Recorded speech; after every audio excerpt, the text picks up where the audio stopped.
ভোরের শিশিরের লেখা মানুষ কখনো বদলায় না, অতি বাস্তবসম্মত লেখাটি।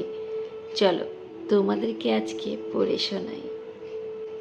মানুষ কখনো বদলায় না, তারা শুধু সময়ের প্রয়োজনে নিজের মুখোশ বদলায়। তুমি ভাবো অনুতাপে মানুষটা বদলে গেছে, আসলে সে বদলায়নি।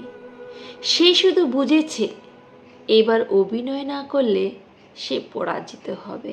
যে অভ্যাস বছরের পর বছর তার রক্তে, মাংস, অস্থি মজ্জায় মিশে গেছে, সেটা কয়েকটা কান্না, কয়েকটা ক্ষমা চাওয়া অথবা কয়েকদিনের ভালো ব্যবহারে কখনো বদলে যায় না।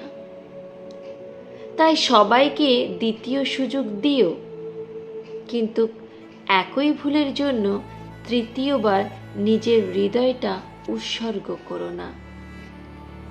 একটা সময়ের পর আর মানুষকে দোষ দিতে ইচ্ছে করে না, কারণ বুঝে যায় সে বদলায়নি। বদলানোর গল্পটাই শুধু আমাকে বিশ্বাস করিয়েছিল। তাই মানুষকে নয়, তার অভ্যাসকে বিশ্বাস করো, কারণ মুখোশ বদলাতে এক মুহূর্ত লাগে, কিন্তু স্বভাব বদলাতে একটা জীবনও যথেষ্ট নয়।